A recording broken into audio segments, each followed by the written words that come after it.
أعوذ بالله من الشيطان الرجيم. بسم الله الرحمن الرحيم.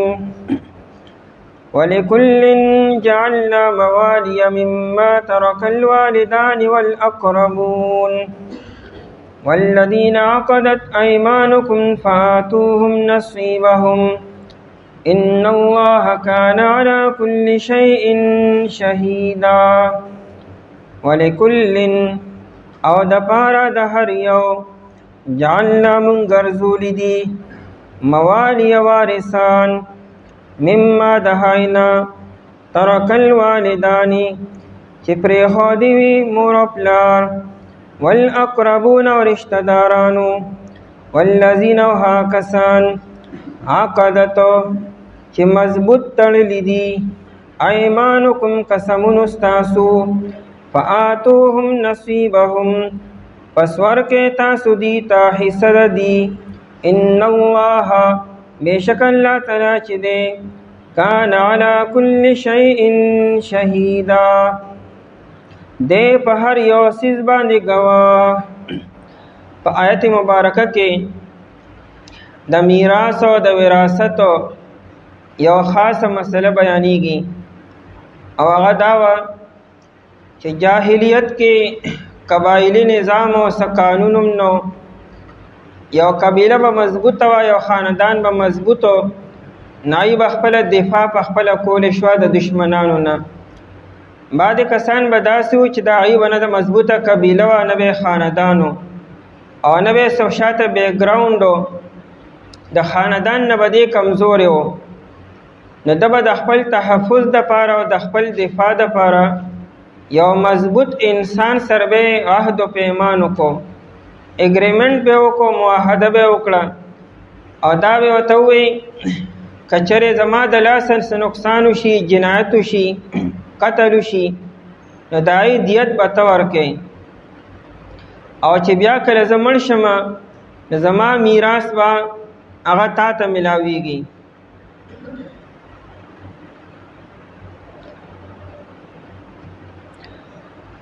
وی که چېرې زه مړ شم نو زما چې کوم میراث یې کوم مال پاتې شي نو د هغه به تا ته میلاو شي.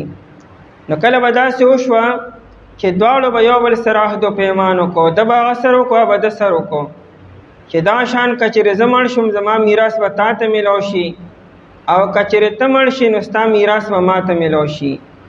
او دوی به دا وایي که چېرې زما د لاسه څه نقصان وشي جاني طور باندې نو د هغې دیت او تاوان به ته ورکوې او که ستا د لاسه څه تاوان وشي نو د هغې دیت به زه ورکومه.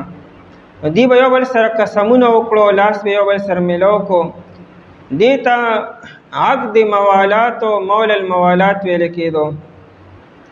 نو دا جاهلیت کې یو زمانه دا چلیده.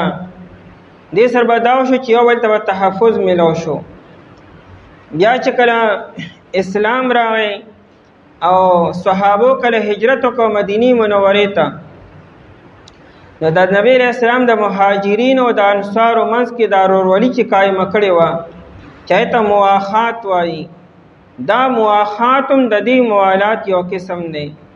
لکه د مهاجرینو مدینه منوره کې څه نه قبیله وه، نه خاندانو او نه ظاهري اعتبار سره تحفظ و. نو نبی علیه السلام د یو انصاري او د مهاجري خپلو کې ورورولي جوړه کړه. نو دا مواخات چې و دې کې به هم باقاعده میراث جاری کېدو، یعنی انصاري او د مهاجري منځ کې داسې ورورولي قایمه شوه چې دغه د جاهلیت د طریقې مطابق که مثال مهاجر مړ شو نو د هغه میراث به انصاري ته میلاویږي او که انصاري مړ شو نو د هغه میراث به د مهاجر ته میلاوي که د خپل وارثان بنو. بیا چې کله مهاجرین ورو هجرت ډیر شروع کو او د هغې باقاعده خپل خپلوالۍ او خاندانونه جوړ شو، نو بیا قرآن کریم لومړنی حکم راولېږو چې د هر یو خپل خپل وارثان شته، د هر انسان خپل اولاد او دارنګې مور او پلار او نږدې رشته دار شته دی. او دا خو صرف زباني عهد و پیمان دی او قسمونه دي، په دې سره خو یو سړی د چا رشته دار نه جوړېږي. نو لہذا چې یو سړی مړ شي او دغه خپل اولاد او خپل وارثان نو میراث به یې ته میلاویږي. دا نه چې میراث به هغه پردي سړي ته ټول میلاو شي. لکه د جاهلیت مطابق هدي قسمونه به کړي نو میراث به ټول هغه ته میلاو شو. نو قرآن کریم لومړنی حد دا قائم کو چې ټول میراث به هغه ته نه میلاویږي، بلکې میراث به د خپلو وارثانو ته او د خپلو رشته دارو ته میلاویږي. به البته دغه سړي ته به شپږمه حصه میلاویږي، سود و سوتای شپږمه حصه چې چا سره تاسو قسمونه کړي دي، عهد و پیمان هم کړی دی. بیا وروسته بل حکم راغی، بل آیت راغی چې هغه د سورې توبې نه مخکې د سورې انفال اخره کې دی، واولو الارحام بعضهم اولی ببعض فی کتاب الله. الله تعالی رشتہ داري قائمې کړي دي او رشتہ دار خپلو کې د یو بل زیات حقدار دي چې میراث واخلي د پردو خلکو نه.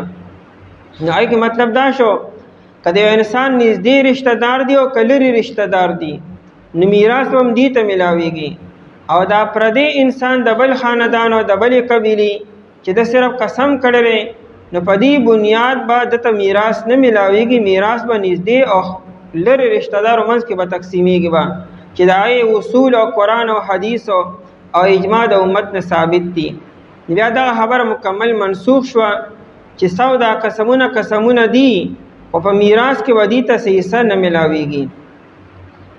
البته ابن عباس رضی الله تعالی عنہ فرمایي چې دغه چې کوم اجنبي انسان دی چې چا سره قسم کړی دی نو ټیک ته میراث کې ورته حصه نه میلاویږي، خو دې مړي له پکار دی چې د مرګ نه مخکې د هغه دپاره وصیت وکړي چې د سره ما قسم کړی د ما د مال نه څه حصه دله ورکړئ. نو چې د وصیت وکړو نو د ده د مال درېیمه حصه کې به هغه ته بیا حصه میلاو شي. نو میراث کې حصه نشته، خو دې مړي د مرګ نه مخکې چې کوم وصیت کړی چې د ما د مال نه دومره حصه هغه له ورکړئ نو هغه د مال چې کومه درېیمه حصه ده هغه بیا هغه له ورکړی شي. لکه چې وصیت یو سړی کولی شي، یو سړی په خپله ژوندانه دا وصیت کولی شي د ما د مال نه درېیمه حصه مالو هغه صدقه او خیرات او یار او دوست له او یا په نیک کارونو کې ولګوي، دا کولی شي انسانو، خو د درېیمې حصې نه سوا بیا نشي کولی. ولکل جعلنا ولکل نو د پاره د هر یو، نو دا هر یو څوک یادي نو دو مطلب دي، یا خدا چې ولکل او د پاره د هر یو که نارینه دی او که زنانه ده، د هر یو نارینه او د زنانه د پاره جعلنا موالیا مونږ ګرځولی دي وارثانو. موالی جمع د مولا ده او د مولا معنی ډېر راځي، خو دلته معنی وارث دی چې هغه د دې مړي نه میراث وړي، هغه ترې مراد دی. موالیا وارثانو. ابن عباس رضی الله تعالی عنہ هم د موالی معنی وارثان کوله. موږ د پاره د هر یو د نارینه او د زنانه مونږ خپل وارثان ګرځولی دي چې دې مړ شو د ده به خامخا نږدې رشته دار به خامخا وي او یا لرې رشته دار به خامخا وي. مما ترکه مما د هغه مال نه ترکه چې د پرېښودرې، دا سړی چې مړ شو او د چې کوم مال پرېښودو که لږ دی او که ډېر دی نو د ده خپل وارثان او رشته داران مونږ ګرځولی دي نو میراث به هغې ته میلاویږي. نو مقصود په دې سره د جاهلیت چې کوم عقد و هغه ختم کو، هغه منسوخ کړو. اوس هغه وارثان څوک دي، دا موالی څوک دي؟ نو دا الوالدان والاقربون دا بیان دی چې دا وارثان چې دا مور او پلار دي او دارنګې نور رشته داران دي. مور او پلار او د مور او پلار نه علاوه چې کوم نور نږدې یا لرې رشته دارانو چې هغه زامن دي، وروڼه خویندې دي، ترونه دي او دارنګې بیا تروریانې او بیا نور لرې رشته دارانو. او یاده چې ولکلن کې نارینه او زنانه نه یادي د پاره د هر یو نارینه او زنانه، بلکې ولکلن یعنی لکل مال و ترکتنا، د هر یو مال او د طریقې د پاره، د هر مال د پاره مونږه خپل وارثان ګرځولی دي. دا مال چې مور او پلار او رشته دارانو پرېښودو نو د دې خپل حقدار وارثان شته، دغه پردي انسان ته به نه میلاویږي. ولکلن او د پاره د هر یو مال چې هغه طریقه نه د مړي نه چې کوم مال پاتې شو جعلنا مونږ ګرځولی دي موالي وارثان مما ترکه د هغې نه چې پرېښودی دی. د چا پرېښودی دی؟ الوالدان والاقربونو، مور او پلار او رشته دارانو. دوه تفسیره مونږ وکړو. د لومبني تفسیر مطابق دا والدان او اقربون دا وارثان دي، دی میراث وړي د بل چانه. او د دویم تفسیر مطابق دا مور او پلار او دا رشتہ داران دا موروث دي، یعنی دی مړه شو او د دین نور رشتہ داران پاتې شو، نو هغې ته به دغه مال ملاویږي د مور او پلار او د وارثانو، او دغه پردی انسان چې اجنبي د بلې قبیلې دی هغه ته به نه ملاویږي.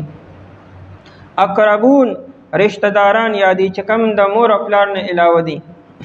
والذین عقدت ایمانکم، او ها کسانو عقدتو، عقد ویل کېږي تړلو ته او غوټه ورکولو، عقودو غوټو ته وایي.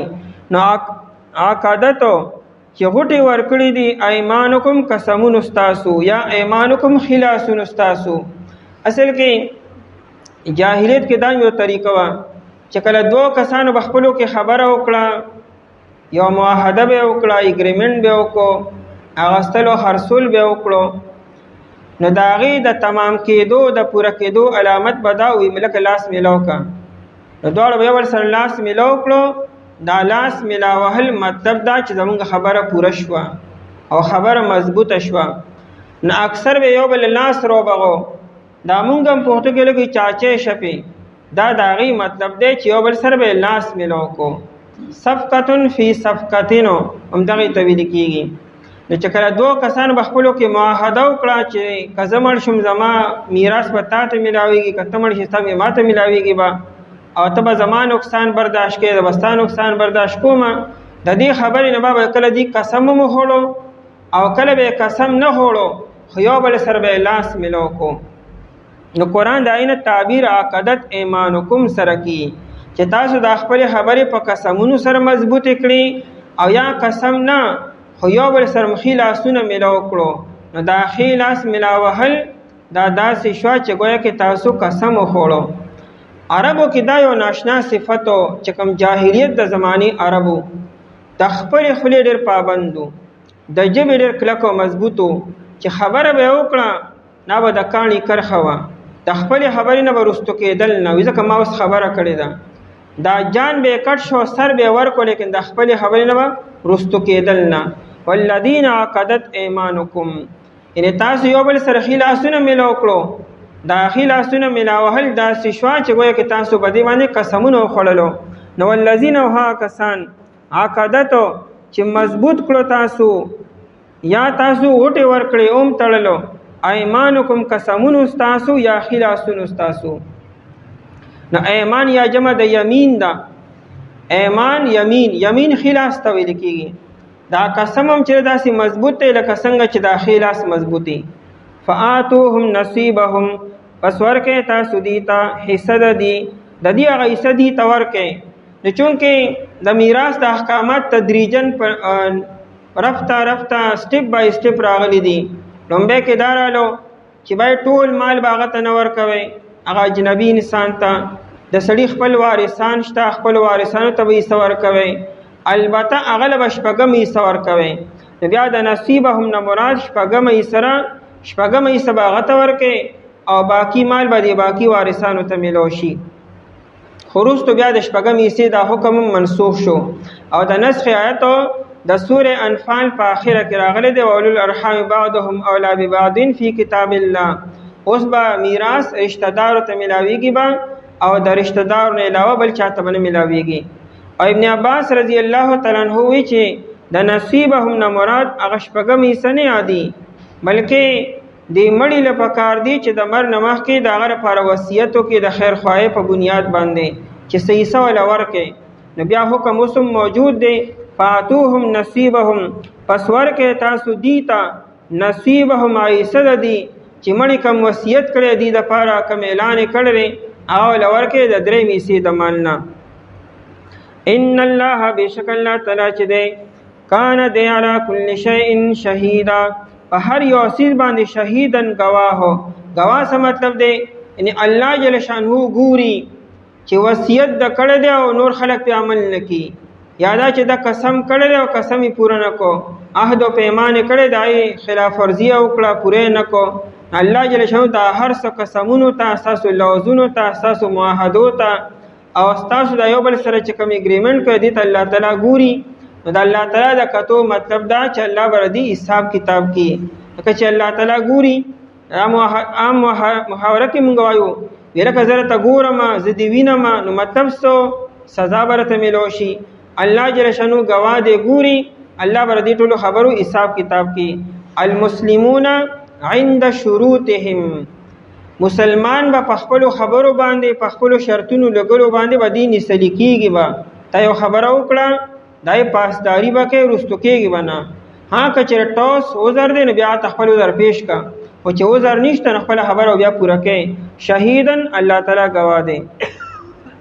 او د پاره د هر یو ګرځولې دې مونږ وارثان د هینا چې پرې خو دي مور پلار او نور رشتہ دارانو، او ها کسان چې مضبوط کړي دي خلاصونو تاسو یا قسمونو تاسو پس ورکه تاسو دي ته حصہ دي.